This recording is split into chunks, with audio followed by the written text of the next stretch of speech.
Bendiciones a todos, Dios los bendiga. Bueno, esta semana ha sido de mucha experiencia acerca de la santidad de Dios, de la justicia de Dios. ¿Y qué título mejor para terminar, culminar esta semana y para prepararnos también para el culto unido que habrá este domingo y la preparación de mañana aquí para lo de las cajitas? Dios está haciendo maravillas aquí en Guanajuato y por eso nos está preparando, está sacudiendo el árbol de su iglesia para podarnos y para que demos fruto y fruto que perdure. El título de hoy es Paz y Guerra con un Dios Santo. Ayer nos quedábamos con esto. Si el hombre no está hecho para Dios, ¿por qué solo en Dios es feliz? Si el hombre es hecho para Dios, ¿por qué es tan opuesto a Dios? En la Biblia encontramos historias de hombres y mujeres que han luchado con Dios. Es más, el nombre Israel significa el que lucha con Dios. Dios es santo, trascendente, superior a nosotros. Sin embargo, es un Dios con el cual podemos luchar. Y en tal contienda, la meta no es la guerra final, sino la paz final. Y algunos la han encontrado. En este estudio miraremos ejemplos de personas que han ido, por decirlo así, al ring, al cuadrilátero con Dios y han salido con paz. Veremos a Jacob, a Job, a Habacuc y a Saulo de Tarso. Y luego examinaremos lo que significa estar en paz con Dios. Comencemos con Jacob. Jacob fue un bribón. Su nombre significa suplantador, usurpador. Engañó a su padre, le hizo fraude a su hermano por la herencia, se alió con una impía conspiración con su madre. Es duro imaginarse que el hijo de Isaac y el nieto de Abraham pudiera ser tan corrupto. Pero en el curso de su vida, Jacob atravesó por una radical transformación que comenzó en Betel. Génesis 28, 10 y 11 dice: salió pues Jacob de Beerseba y fue a Harán, y llegó a un cierto lugar y durmió ahí, porque ya el sol se había puesto. Y tomó de las piedras de aquel paraje y puso a su cabecera y se acostó en aquel lugar. Viajar en la antigua Palestina era con frecuencia una aventura arriesgada. La noche estaba llena de peligros de ladrones y bestias salvajes. En la ruta de Jacob no había lugares donde él pudiera alojarse. Cuando el sol se ocultó, acampó bajo las estrellas y usó una piedra como almohada. Esa noche tuvo un sueño que estaba destinado a cambiar su vida. Dice la Biblia en Génesis 28, 12 al 15. Y soñó, y he aquí una escalera que estaba apoyada en tierra, y su extremo tocaba en el cielo. Y he aquí ángeles de Dios que subían y descendían por ella. Y he aquí Jehová estaba en lo alto de ella, el cual dijo: yo soy Jehová, el Dios de Abraham tu padre y el Dios de Isaac. La tierra en que estás acostado te la daré a ti y a tu descendencia. Será tu descendencia como el polvo de la tierra y te extenderás al occidente, al oriente, al norte y al sur. Y todas las familias de la tierra serán benditas en ti y en tu simiente.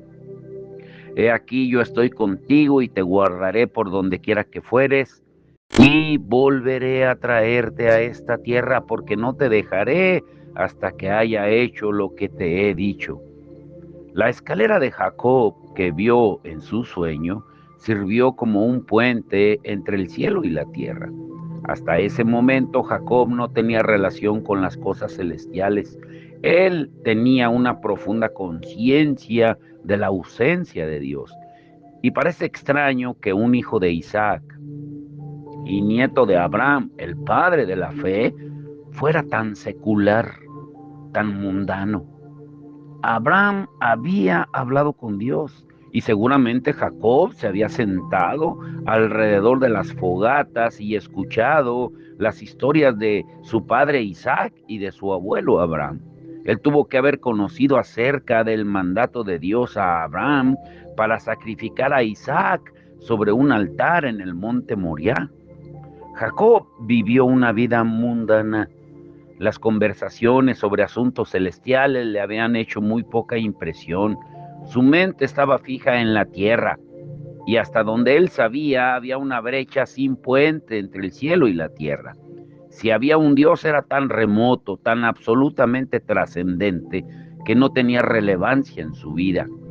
Este Dios de quien sus padres hablaban era demasiado alto para alcanzarlo hasta que tuvo el sueño. El sueño era de una escalera, un punto de contacto entre lo santo y lo profano. Sobre la escalera Jacob vio ángeles ascendiendo y descendiendo del cielo hacia la tierra y viceversa. El tráfico era continuo. En el tope de la escalera Jacob vio la figura de Dios, quien le habló confirmándole la promesa que le había hecho anteriormente a Abraham y a Isaac. Esa promesa continuaría por las futuras generaciones, pasando a través de él, convirtiéndolo así en el transmisor del pacto que Dios había jurado. Dios prometió estar con Jacob donde quiera que él fuera hasta que las promesas se cumplieran. ¿Qué le sucedió a la escalera de Jacob? La imagen desapareció virtualmente de la historia del Antiguo Testamento.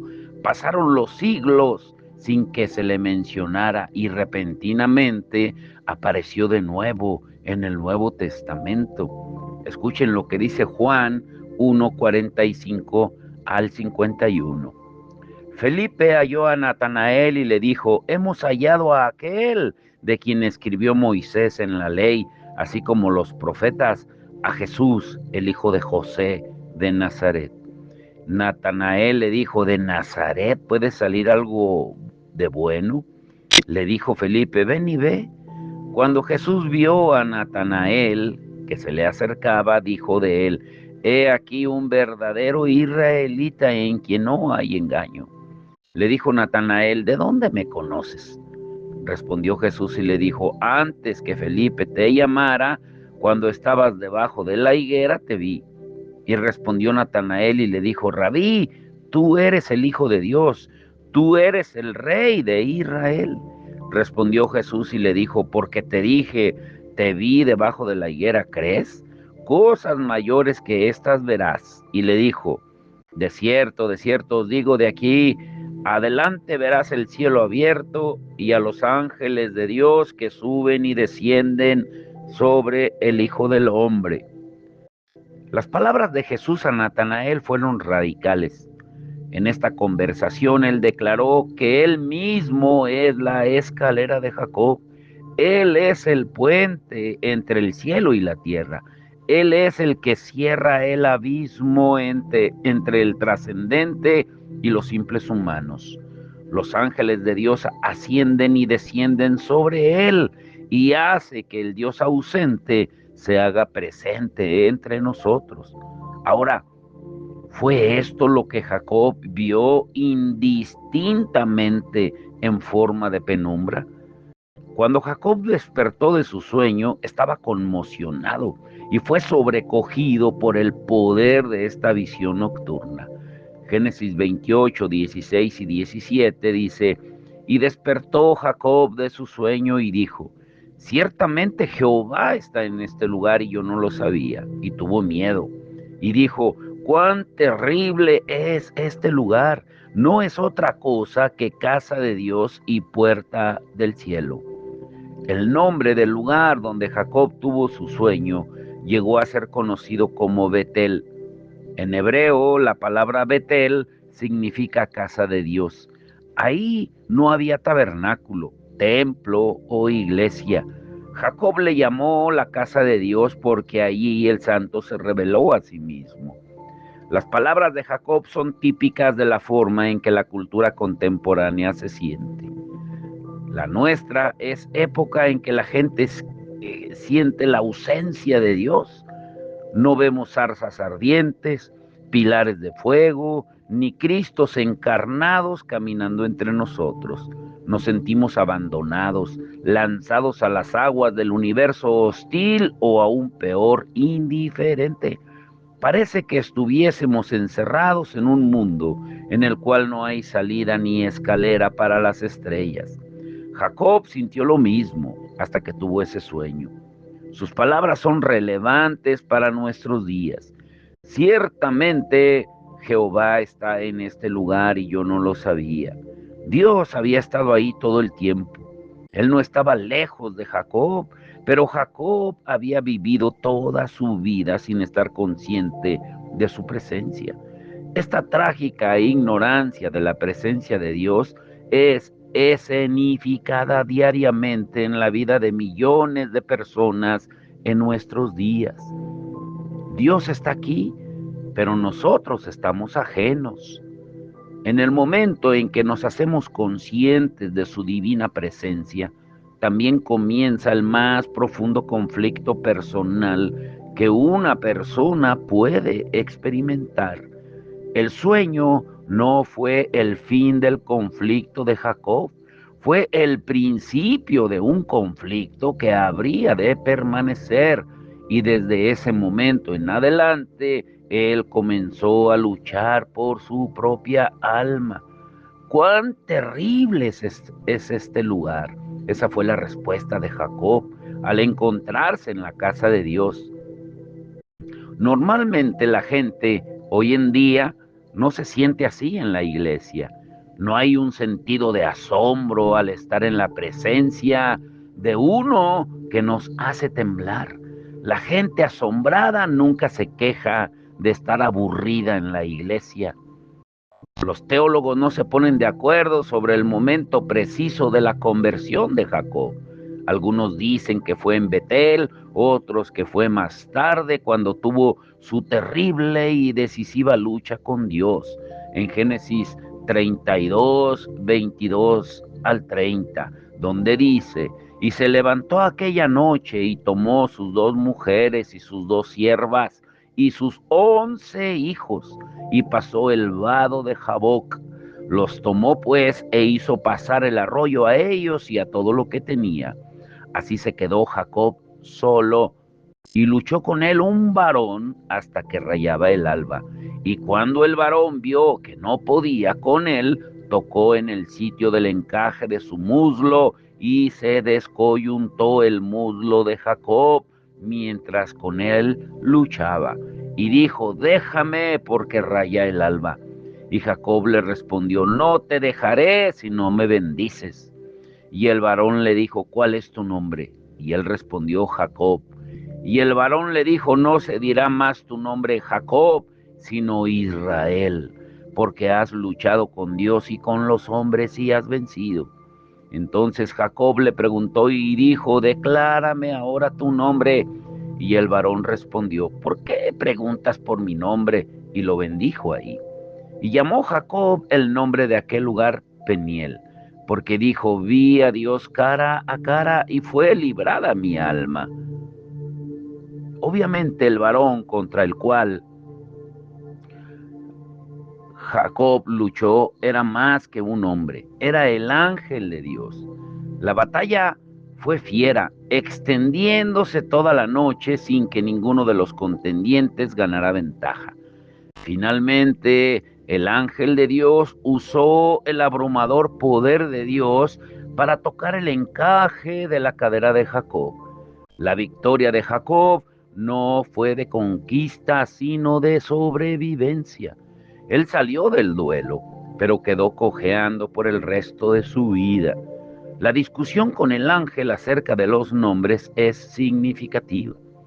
El ángel demandó a Jacob su nombre, lo cual era una costumbre similar a la que existe hoy de indicar sometimiento, usando la palabra jefe.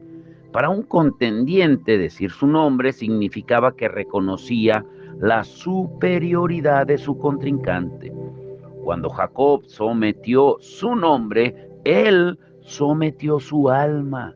renunció a la autoridad sobre su vida. Con el sometimiento vino un nuevo nombre y una nueva identidad: Israel. En la derrota, Jacob aún esperaba un retiro, un empate que dejara su orgullo intacto. Aún una decisión dividida ayudaría. Él le dijo al ángel: por favor, dime tu nombre. Pero notemos la diferencia en el asunto del intercambio de nombres. El ángel le demandó su nombre a Jacob y él lo sometió. Jacob cortésmente le preguntó su nombre al ángel y no lo logró. Ese fue el acto final de la conquista divina. O sea, no hay decisiones divididas con Dios. Cuando luchamos con Él, siempre perderemos. Él es invencible, el campeón del universo, el todopoderoso. El Dios Santo no puede ser derrotado en un combate personal, pero hay consolación aquí. Jacob luchó con Dios y vivió. Fue derrotado, quedó lastimado, pero sobrevivió la batalla. Al menos de esto podemos aprender que Dios se comprometerá con nosotros en nuestras luchas honestas. Podemos pelear con el Santo. Ciertamente, para que el poder transformador de Dios cambie nuestras vidas, debemos pelear con Él. Si queremos saber lo que significa experimentar la dulzura de someter nuestros nombres, debemos saber lo que es pelear con Dios toda la noche. Nadie jamás tuvo un debate más vivo y estridente con Dios que otro personaje: Job. Si algún hombre parece haber tenido el derecho de desafiar a Dios, fue Job, en el libro de Job, que está antes de los Salmos, quien había sido declarado justo por Dios mismo y a pesar de ello fue afligido con inmensurable miseria. El pobre Job luce en este drama como si fuese nada más que una pieza en una batalla cósmica entre Dios y Satanás. Dios permitió que Job fuese puesto bajo prueba. Sus posesiones fueron robadas, su familia fue destruida y finalmente fue afligido con sarna. Él no encontró alivio para su dolor. Su angustia física pronto afectó su alma.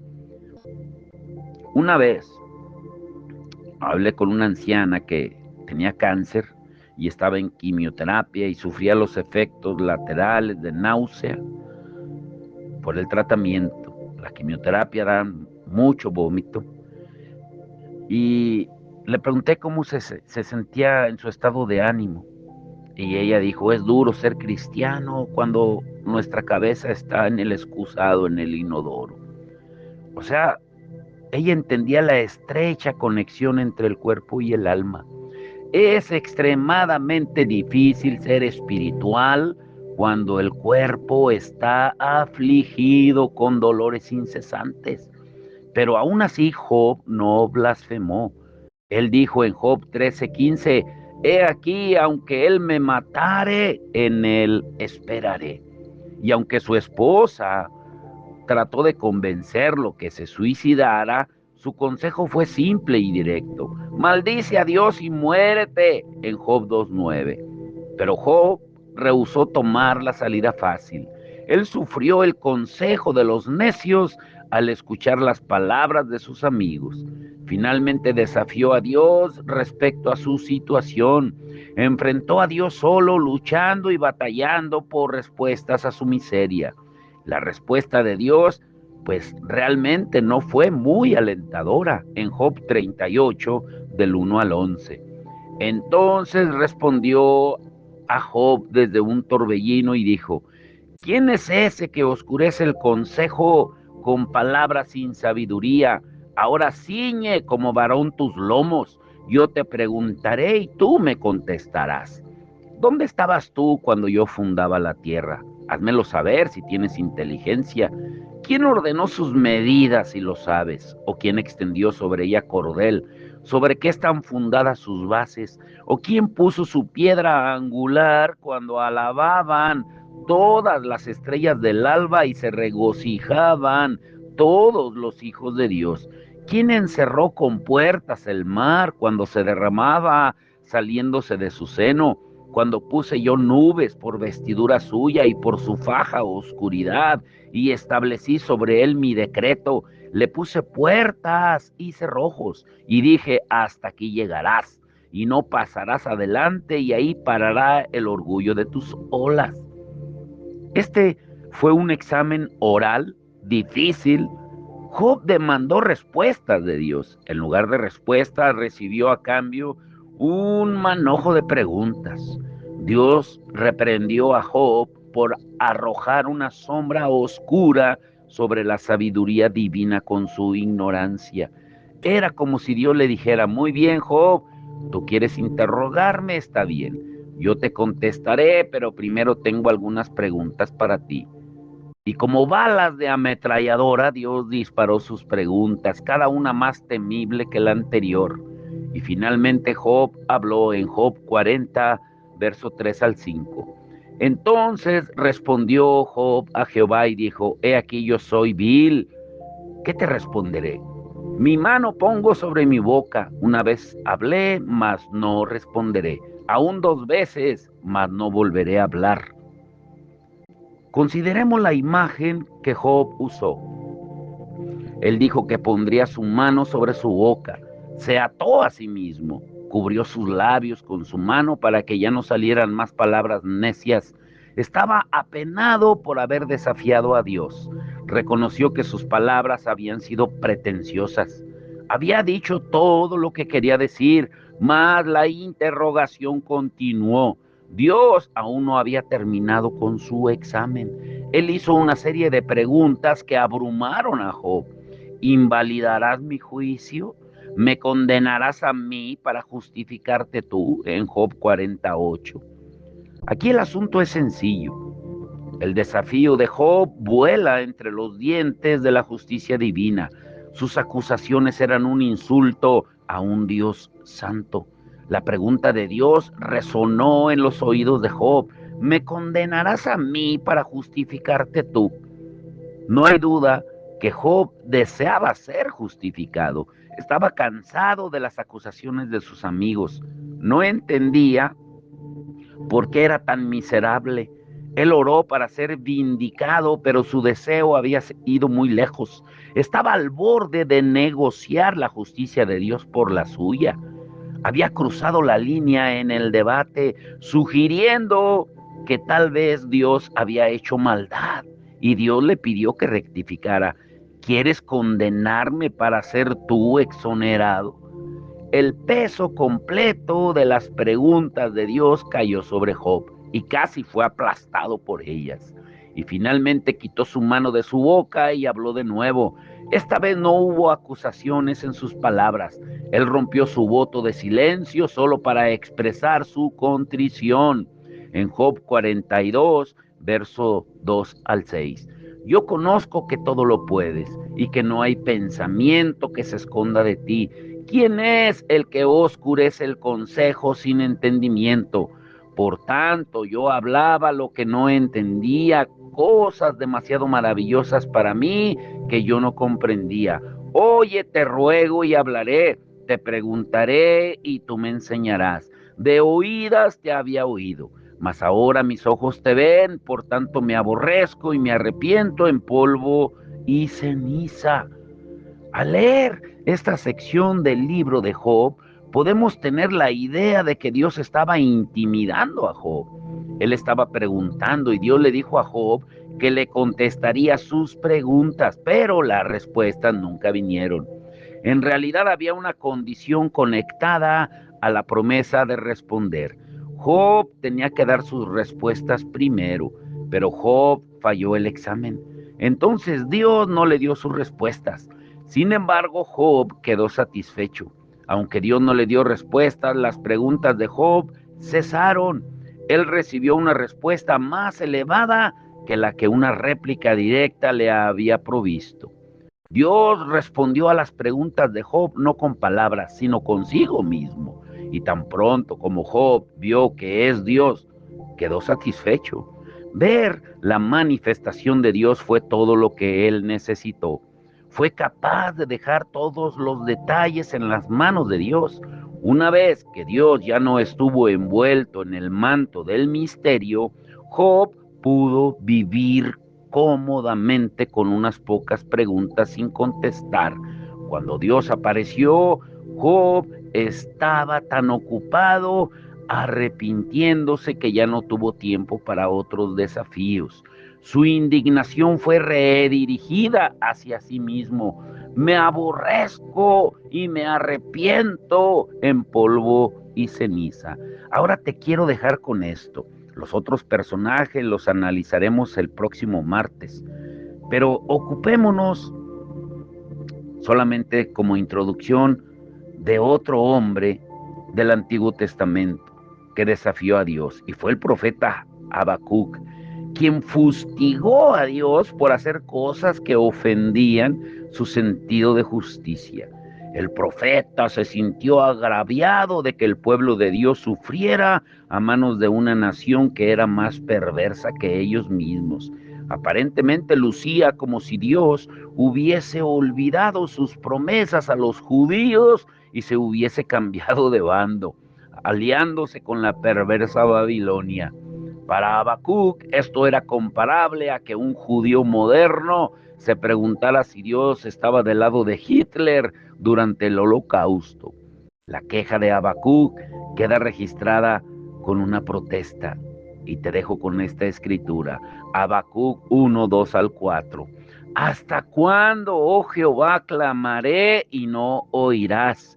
Y daré voces a ti a causa de la violencia y no salvarás. ¿Por qué me haces ver iniquidad y haces que vea molestia? Destrucción y violencia están delante de mí, y pleito y contienda se levantan, por lo cual la ley es debilitada y el juicio no sale según la verdad. Por cuanto el impío asedia al justo, por eso sale torcida la justicia.